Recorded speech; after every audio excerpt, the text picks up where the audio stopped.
A disparate collection of vagabonds and strays.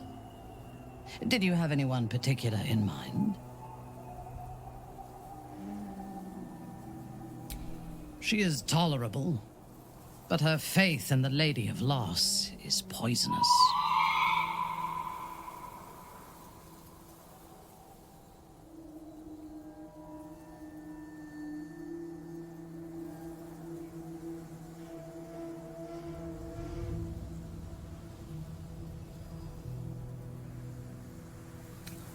The Night Singer has some admirable qualities. Far more than her insipid sister. But her followers are repressed. Take the child Shadowheart.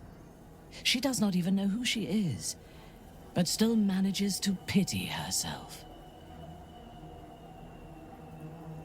The very concept of Sharan worship is self-indulgent.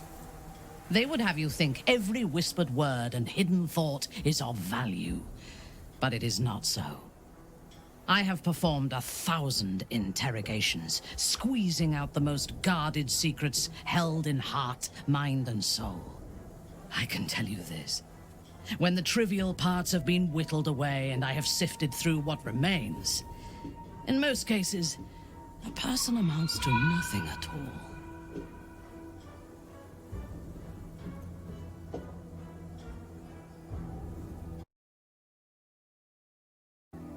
He's been deprived of freedom and strong blood for so long that he is addicted to both. While those addictions have their hold on him, he is still a slave.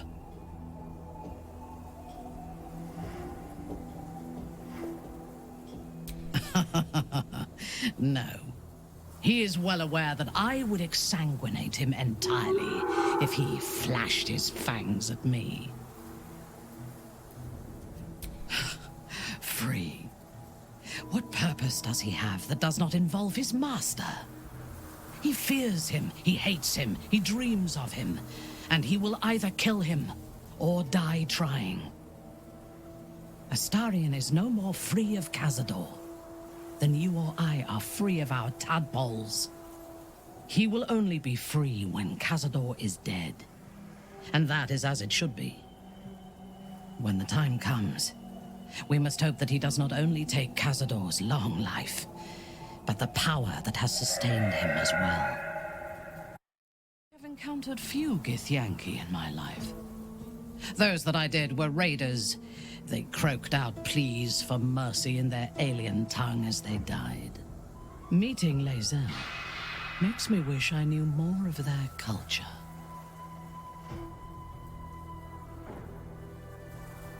I did. She told me that she has nothing to teach that cannot be learned through observation of her prowess in combat. Perhaps she is right.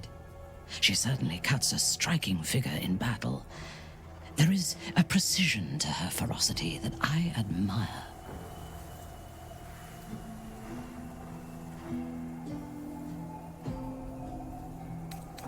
Whatever culture you and I once shared, it no longer has a hold on me, Loathsworn. You still listen to the whispers of the Spider Queen's web. I only obey my own heart's desires. Most Gith do not seem to know their own hearts, nor do they need to. They have strict hierarchies and commitment to a single cause. Some, like Lae'zel, question that cause. But even so, she retains the discipline of her training. He is exceedingly self-righteous. Amusing, considering he bound himself to a devil.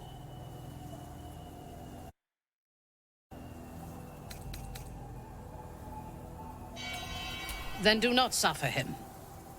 You do not need to like a man to fight alongside him effectively.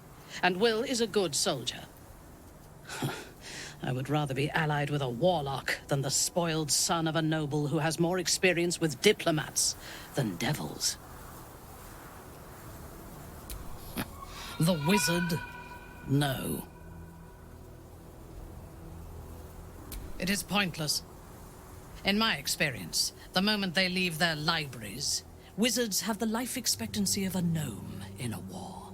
Either the enemy recognizes they are a threat and kills them swiftly, or their curiosity leads them to combust while experimenting with the limits of magic. Our wizard is already in a state of suspended combustion, thanks to that orb between his ribs. I suspect it is only a matter of time before he goes up in smoke. I will reserve my social graces for those who might live long enough to appreciate them.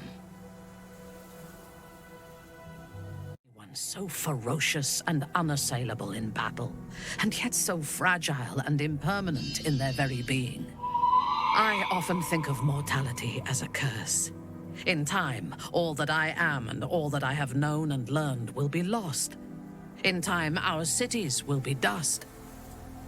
Karlach does not seem to have such anxieties. Perhaps because she cannot afford to. She exists in the moment, and she will burn out and be gone in a moment. There is something very beautiful about that.